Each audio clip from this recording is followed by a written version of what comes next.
Aujourd'hui, comme promis, je vais vous faire un bilan de mon année d'assistanat. Donc dans un premier temps, je vais parler de mes derniers mois d'assistanat et après je vous ferai un petit bilan positif-négatif très rapide de l'année en général. Alors, dans un premier temps, je vais revenir sur la question du remplacement. Dans la première vidéo, je vous avais dit que en tant qu'assistant, en Allemagne en tout cas, nous n'étions pas censés remplacer les profs de français ou d'autres matières s'ils étaient absents. C'est toujours le cas, mais je voulais revenir sur ce point parce que j'ai remplacé une de mes profs de français sur certains cours parce qu'elle s'est blessée et elle était absente sur le long terme. En fait, dans mon école, le français n'est pas une grosse langue. Il y a une classe de français par niveau, c'est-à-dire qu'il y a une classe de français en 6e, une classe en 7e, en 8e, etc. Et donc il n'y a que 2 profs de français. Ma tutrice qui assurait juste 2 heures de français par semaine pour les 10e classes et l'autre prof qu'on va appeler Madame Y qui assurait les cours de français pour tout le reste des classes, donc les 6e, 7e, 8e et 9e. Donc Madame Y s'est blessée début février et n'a pas pu être remplacée parce que ma tutrice n'était pas disponible pour assurer ses cours et il n'y avait pas d'autres profs de français vraiment. On m'a donc demandé si je pouvais la remplacer sur au moins une partie des cours et j'ai accepté. De mi-février à mi-mars environ, j'ai pris en charge la classe de 8e accompagnée de ma tutrice et la classe de 9e seule. À la mi-mars, il y a eu les vacances de Pâques et après les vacances de Pâques, j'ai arrêté de prendre en charge la classe de 8e, j'ai continué avec la classe de 9e seule. Et j'ai commencé à m'occuper aussi des classes de 6e et 7e. En théorie, pour les classes de 6e et 7e, j'étais seule. Seulement, c'était un peu compliqué pour moi de gérer ces 2 classes. D'une part parce que ils sont plus petits, donc ils sont assez turbulents. Et moi, avec ma non-maîtrise vraiment de l'allemand, c'était un petit peu compliqué. Du coup, dans la mesure du possible, j'ai essayé de m'arranger avec d'autres profs ou avec ma tutrice pour pouvoir prendre ces 2 classes en demi-groupe à chaque fois. Ça a été un peu compliqué, je vous ne le cache pas, j'ai souvent eu ces classes en classe entière et c'était vraiment pas facile. En toute honnêteté, j'ai pas vraiment fait cours. Au final, cette expérience de remplacement, il y a eu des hauts et des bas, mais c'est encore une fois quelque chose que j'ai choisi et je pouvais vraiment refuser à tout instant de continuer. J'ai choisi de le faire parce que sinon j'aurais eu que 2 heures par semaine à l'école et j'avais pas envie de ça, j'aurais eu l'impression d'être payée pour rien et puis voilà, j'avais quand même envie d'être à l'école et de partager le français, la culture francophone, etc. Ensuite, le deuxième point sur lequel je voulais revenir par rapport à ma vidéo de bilan précédente, d'ailleurs cette vidéo je vous la mets dans le petit i, vous pouvez cliquer pour aller la voir si vous ne vous en souvenez plus ou si vous ne l'avez pas encore vue, tout simplement. Par rapport à cette vidéo, donc, je voulais revenir sur les projets. Je vous avais dit que je voulais notamment organiser pour la Chandeleur une journée où on cuisine des crêpes, et ça ne s'est finalement pas fait, en partie à cause de l'absence longue durée de Madame Y. Et je vous avais aussi parlé d'une journée du français. Cette journée du français a changé plusieurs fois de date pour des raisons diverses et variées, notamment l'absence de Madame Y, moi qui me suis foulé la cheville courant avril, voilà.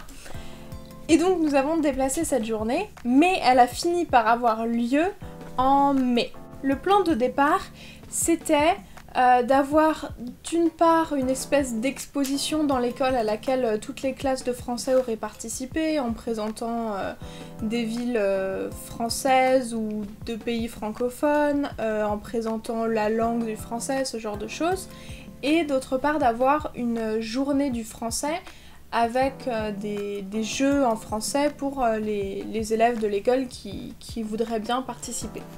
Notamment, encore une fois, à cause de l'absence de la blessure de Madame Y, cette journée du français a eu lieu uniquement pour les 5e classes. Globalement, je me suis chargée de presque toute l'organisation, c'est-à-dire que j'ai discuté avec le responsable du Jahrgang 5, donc le responsable de toutes les classes de 5e, et ensuite en discutant avec chaque professeur principal de chaque classe de 5e.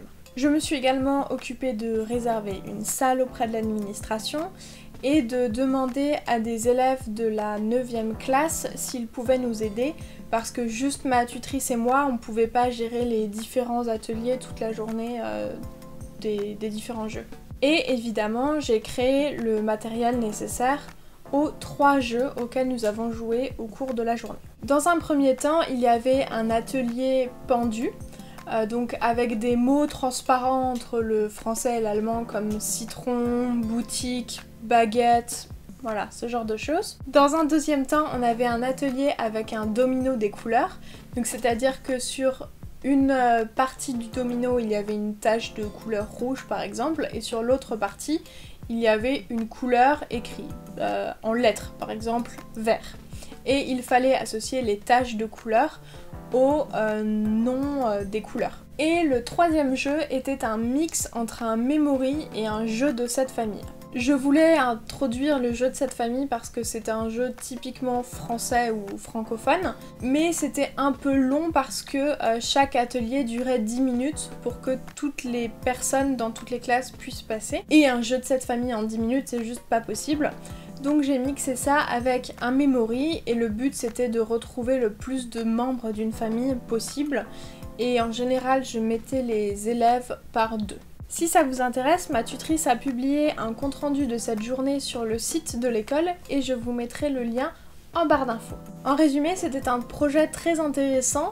Moi j'aime bien organiser des projets, donc ça m'a pas trop dérangé de m'occuper de quasiment toute l'organisation de cette journée du français, et c'était une très bonne expérience de pouvoir organiser vraiment quelque chose à l'école et de le voir se réaliser. Et voilà, pour ce qui est du bilan général de cette année, il y a des points positifs comme des points négatifs. En point positif, mes profs étaient toujours disponibles en général pour m'aider quand j'avais une question en ce qui concernait l'assistanat ou des démarches plus générales en Allemagne. Et c'était une très bonne expérience de pouvoir voir un petit peu comment le système scolaire allemand fonctionne, ou tout au moins une partie du système scolaire allemand. En point négatif, mon école était un petit peu loin de là où j'avais mon appartement. Donc, après, c'est un choix de ma part d'avoir voulu prendre un appartement dans le centre de Brême, mais je dois dire qu'à la fin, les trajets me pesaient un petit peu et je prenais plus souvent la voiture que le train. Et enfin, cette année d'assistanat a eu lieu dans une Oberschule. Donc une Oberschule, c'est un peu l'équivalent d'un collège-lycée d'enseignement plutôt tourné vers le professionnel. Et les cours de français étaient très lents. Au bout de 4-5 ans de français, on arrivait à un niveau A1. Alors que bon, dans d'autres écoles, le niveau A1 c'est après 1 an et demi de français quoi. Donc voilà. Mais l'année prochaine, je retente l'expérience de l'assistanat. J'ai eu mon affectation officielle, donc je suis affectée en Niedersachsen, mais mon établissement est à côté de Brême, donc je vais rester là où je suis. Et au niveau des trajets, ce sera du coup à peu près la même chose que ce que j'avais en trajet cette année. Mais le gros point positif, c'est que cette fois je suis dans un gymnasium.